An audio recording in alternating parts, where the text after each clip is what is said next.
संकेत लाइव में मैं ऋषि खान। पीएम मोदी के तीसरे कार्यकाल का पहला बजट सत्र शुरू हो चुका है।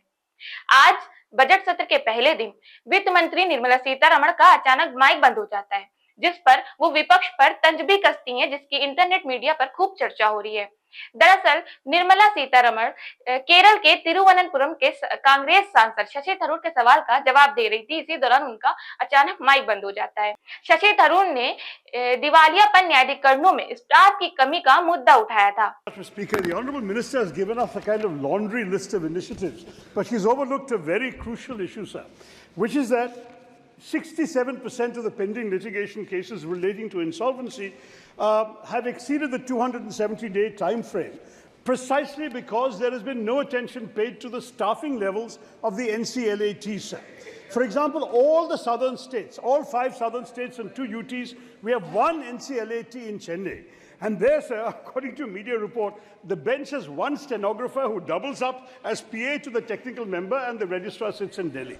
Sir, this is a preposterous situation. What I would like to ask the Honourable Minister is, what is she doing, what is the ministry doing about giving some attention to the staffing crisis facing the NCLATs, and in particular for the southern states?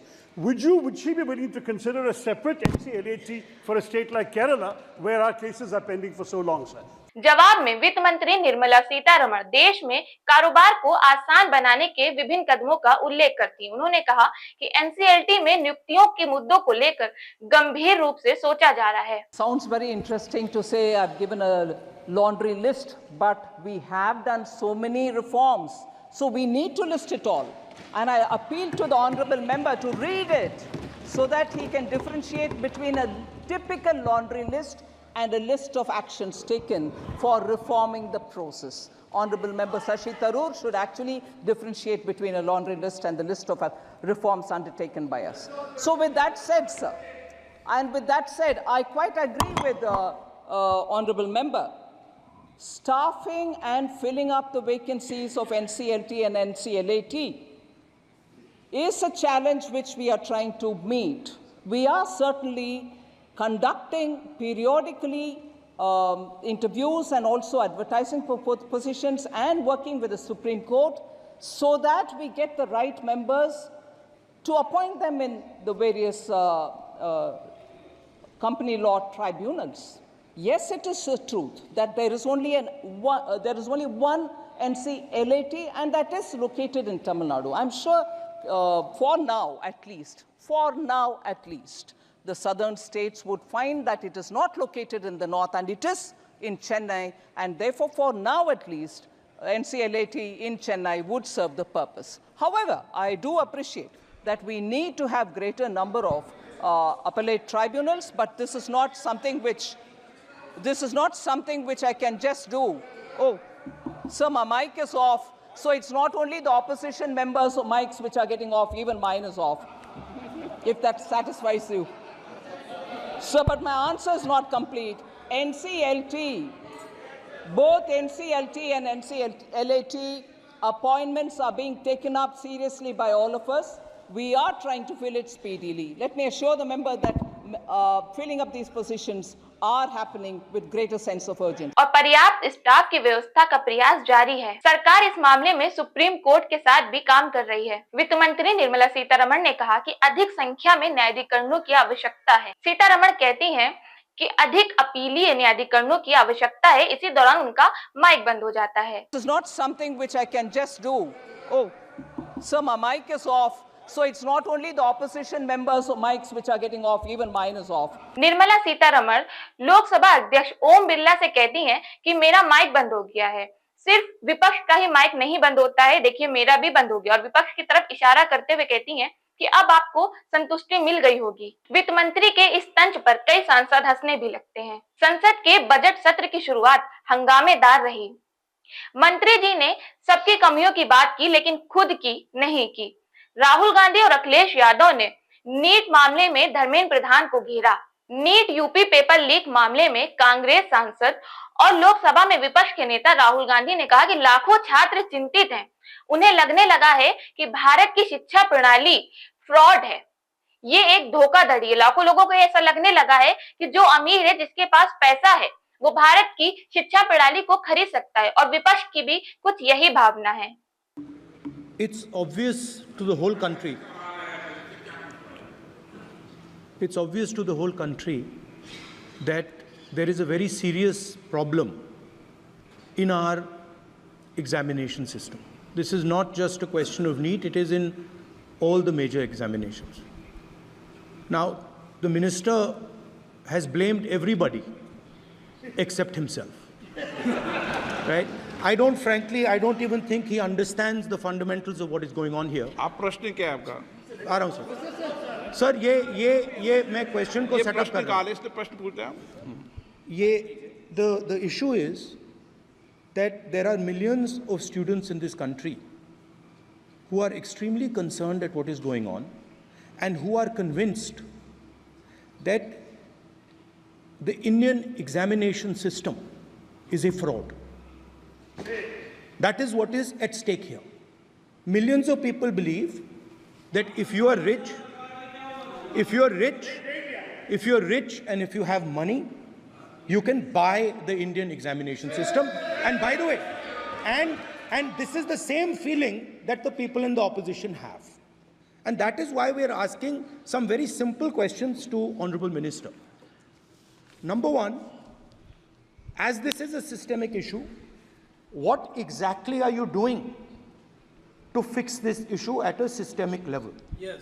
Lok Sabha में विपक्ष के नेता राहुल गांधी ने संसद के बाहर कहा कि शिक्षा मंत्री धर्मेंद्र प्रधान को नीट मामले पर भी जवाब देना चाहिए। उन्होंने सुप्रीम कोर्ट और पीएम मोदी पर तो बात की, लेकिन इस पर उनका क्या कहना है उन्होंने कुछ नहीं बताया। सरकार के एजेंडे पर बात की। उन्होंने कहा नीट युवाओं के लिए बेहद महत्वपूर्ण मुद्दा है और हमने संसद में इस मुद्दे पर चर्चा करने की मांग की, लेकिन सरकार हमारी इस बात को दबा रही है। सरकार इसमें कोई दिलचस्पी नहीं ले रही है, लेकिन हम इस मुद्दे को उठाते रहेंगे और सरकार पर दबाव बनाते रहेंगे। मंत्री जी को रिस्पांस देना चाहिए। मंत्री जी ने सुप्रीम कोर्ट की बात करी, प्रधानमंत्री की बात करी, मगर मंत्री जी को शायद ये बातें समझ नहीं आ रही हैं और वो ये नहीं बता पा रहे हैं कि वो इसके बारे में क्या कर रहे हैं। सर, इसके अलावा प्रधानमंत्री ने सवाल का जवाब नहीं दिया। एक और सवाल कुछ कह रहे हैं लेकर के आप पहले भी बोलते रहे हैं। नहीं, अभी मेरा भैया अभी मेरा नीट पे फोकस है। नीट क्योंकि ये बहुत जरूरी मुद्दा है युवाओं के लिए और उनको काफी मुश्किल हो रही है। हमने कहा था कि इस पे डिस्कशन होना चाहिए और सरकार इंटरेस्टेड नहीं है, मगर हम इस मुद्दे को उठाते रहेंगे और सरकार पे दबाव डालेंगे। मॉनसून सत्र आज से शुरू हो गया है। लोकसभा में प्रश्नकाल के दौरान धर्मेंद्र प्रधान नीट में गड़बड़ी पर बात करते हैं, उसी दौरान विपक्ष का हंगामा शुरू हो जाता है और उनके इस्तीफे की मांग की जाती है। धर्मेंद्र प्रधान ने कहा कि मामला सुप्रीम कोर्ट में है और जो कोर्ट का निर्देश होगा वो हम मानेंगे। कोर्ट ने सभी छात्रों के रिजल्ट सेंटर और सिटी वाइज जारी करने के निर्देश दिए थे। जो शिक्षा है, मेरे जो संस्कार है, मेरे जो सामाजिक जीवन है, मेरे को मेरे राज्य की, मेरे सूबे की जनता की स्वीकृति मिली है। मैं किसी की, मेरे बौद्धिक और मेरे संस्कार की सर्टिफिकेट मेरे को सारी सदन में किसी से नहीं चाहिए। देश की प्रजातंत्र में चुन के मेरे नेता प्रधानमंत्री मोदी जी को प्रधानमंत्री की भूमिका दिया है। मैं उनकी निर्णय से यहाँ उत्तर दे रहा हूँ सदन को। बाकी ये कहना चिल्लाने से सच झूठ नहीं हो जाएगा साहब। ये जो कहा गया देश की अभी की एग्जामिनेशन सिस्टम रबिश है सर, इससे दुर्भाग्यजनक बयान देश की नेता प्रतिपक्ष का कुछ नहीं हो सकता है सर। मैं कठोर शब्द से इसको निंदा करता हूं। बाकी रहा, मैं सर आपके सामने, आपके माध्यम से देश के सामने सर एक तथ्य रखता हूं सर। जिन्होंने रिमोट से सरकारें चलाई है, 2010 में 3 बिल आया था सर शिक्षा सुधार के लिए। उन्हीं की पार्टी के नेता आदरणीय कपिल सिब्बल साहब 3 बिल लाए थे। उसमें से एक बिल था एजुकेशन, उसमें एक बिल था prohibition of unfair practice bill 2010, जिसके उद्देश्य एजुकेशन इंस्टीट्यूशन में माल प्रैक्टिस को बंद करना। सर मेरे सरकार की हिम्मत है, अभी हमने पब्लिक एग्जामिनेशन की रेगुलरिटीज में बिल लाए, कानून बनाए। क्या मजबूरी था कांग्रेस पार्टी की, क्या मजबूरी था नेता प्रतिपक्ष की? उन्होंने उस बिल को उल्टा किया, किसके दबाव में उल्टा किया? क्या निजी मेडिकल कॉलेज की दबाव में, उनकी घूसखोरी की दबाव में उन्होंने उस बिल को विड्रॉ किया था। सच सुनने की सामने है ये। मैं किसी की विद्वता में प्रश्न नहीं उठाता हूं, लेकिन सच 2010 में शिक्षा सुधार की बिल उन्हीं की सरकार ने लाया था, दबाव में उन्होंने विड्रॉ किया। ये हमको प्रश्न पूछते हैं। राहुल गांधी ने कहा कि देश को दिख रहा है कि भारत की शिक्षा प्रणाली बकवास है, परीक्षा सिस्टम में बहुत सी कमी है, लेकिन शिक्षा मंत्री इन सभी कमियों पर बात नहीं कर रहे हैं। शिक्षा मंत्री ने सबकी कमी तो गिना दी, लेकिन अपनी कमी नहीं गिनाई। हमारा एग्जाम सिस्टम बिल्कुल फ्रॉड है। इस पर शिक्षा मंत्री कहते हैं कि चिल्लाने से झूठ सच नहीं हो जाता। विपक्ष के नेता का ये कहना कि देश की शिक्षा प्रणाली बकवास है, बेहद ही निंदनीय है। प्रधान ने कहा कि 2010 में मनमोहन सिंह की सरकार में कपिल सिब्बल शिक्षा सुधार के लिए 3 बिल लाए थे, जिनमें से एक अनियमितता को रोकने के लिए था, तो वो किसके दबाव में वापस ले लिया गया? क्या ये निजी मेडिकल कॉलेजों के दबाव में था? और राहुल गांधी हमसे सवाल कर रहे हैं। अब जानते हैं बजट सत्र में नरेंद्र मोदी ने क्या कहा। नरेंद्र मोदी ने कहा कि संसद दल के लिए नहीं, देश के लिए है। और पिछले बजट सत्र पर बात करते हुए कहते हैं कि विपक्ष ने पिछले बजट सत्र में प्रधानमंत्री के गला घोटने की कोशिश की और 2.5 घंटे उनकी आवाज दबाने की कोशिश की गई। नरेंद्र मोदी ने अपने तीसरे कार्यकाल में पहला बजट पेश करने से पहले मीडिया को संबोधित किया। उन्होंने कहा, मोदी ने बजट सत्र के दौरान सरकार के एजेंडे पर बात की। उन्होंने कहा कि ये बजट अगले 5 साल की दिशा को तय करेगा और 2047 में विकसित भारत के सपने को पूरा करने की नींव रखेगा। मोदी ने जून में पहले बजट सत्र में लोकसभा के हंगामे की बेहद ही आलोचना की। उन्होंने कहा कि 2.5 घंटे मेरी आवाज को दबाने की कोशिश की गई। विपक्ष ने अपनी विफलताओं को छुपाने के लिए संसद के समय का इस्तेमाल किया। लोकतांत्रिक परंपराओं में ऐसा आचरण उचित नहीं। लोकतांत्रिक परंपराओं में ऐसे आचरण का कोई स्थान नहीं हो सकता और इसका कोई पश्चाताप तक नहीं है। आज सावन का पहला सोमवार है। इस पवित्र दिवस पर एक महत्वपूर्ण सत्र का प्रारंभ हो रहा है और सावन के इस पहले सोमवार को मैं देशवासियों को बहुत बहुत शुभकामनाएं देता हूं। आज संसद का मानसून सत्र का भी आरंभ हो रहा है। देश बहुत बारीकी से देख रहा है कि संसद का यह सत्र सकारात्मक हो, सृजनात्मक हो और देशवासियों के सपनों को सिद्ध करने के लिए एक मजबूत नींव रखने वाला हो। साथियों,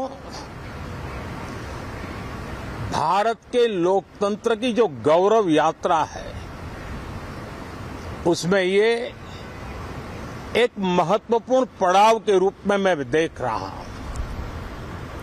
व्यक्तिगत रूप से मुझे भी, हमारे सभी साथियों को भी ये अत्यंत गर्व का विषय है कि करीब 60 साल के बाद कोई सरकार तीसरी बार वापस आए और तीसरी पारी का पहला बजट रखने का सौभाग्य प्राप्त हो। ये भारत के लोकतंत्र की गौरव यात्रा की अत्यंत गरिमापूर्ण घटना के रूप में देश इसे देख रहा है। ये बजट सत्र है। मैं देशवासियों को जो गारंटी देता रहा हूं, क्रमशः रूप से उन गारंटियों को जमीन पर उतारना, इस लक्ष्य को लेकर के हम आगे बढ़ रहे हैं।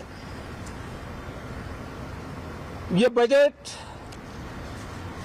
अमृतकाल का एक महत्वपूर्ण बजट है। हमें 5 साल का जो अवसर मिला है, आज का बजट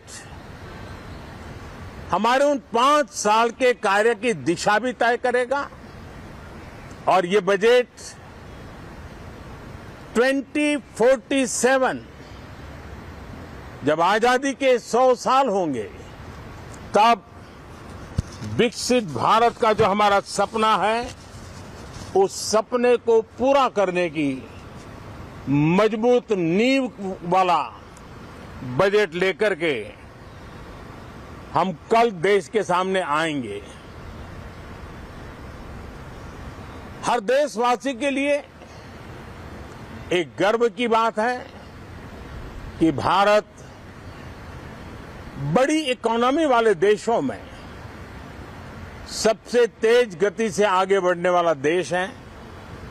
गत 3 वर्षों में लगातार 8% ग्रोथ के साथ, 8% ग्रोथ के साथ हम आगे बढ़ रहे हैं, हम ग्रो कर रहे हैं। आज भारत में पॉजिटिव आउटलुक, इन्वेस्टमेंट और परफॉर्मेंस एक प्रकार से अपॉर्चुनिटीज की पीक पर है। ये अपने आप में भारत की विकास यात्रा का एक अहम पड़ाव है। साथियों, मैं देश के सभी सांसदों से, किसी भी दल के क्यों न हो, मैं आज आग्रहपूर्वक कहना चाहता हूं कि हम गत जनवरी से लेकर के हम लोगों के पास जितना सामर्थ्य था, उस सामर्थ्य को लेकर के जितनी लड़ाई लड़नी थी लड़ ली। जनता को जो बात बतानी थी बता दी। किसी ने राह दिखाने का प्रयास किया, किसी ने गुमराह करने का प्रयास किया, लेकिन अब वो दौर समाप्त हुआ।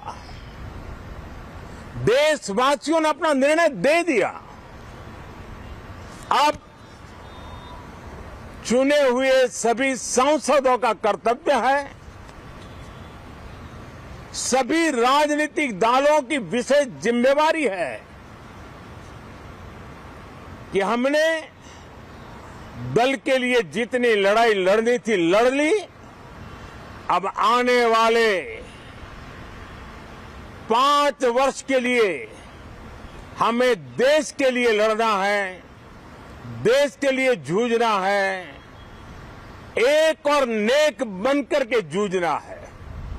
140 करोड़ देशवासियों ने बहुमत के साथ जिस सरकार को सेवा करने का हुक्म किया है देशवासियों ने, उसकी आवाज को कुचलने का और लोकतांत्रिक प्रयास हुआ। 2.5 घंटे तक देश के प्रधानमंत्री का गला घोंटने का, उनकी आवाज को रोकने का, उनकी आवाज को दबाने का लोकतांत्रिक परंपराओं में कोई स्थान नहीं हो सकता है। खबरों की अपडेट जानने के लिए जुड़े रहें चैनल के साथ। धन्यवाद।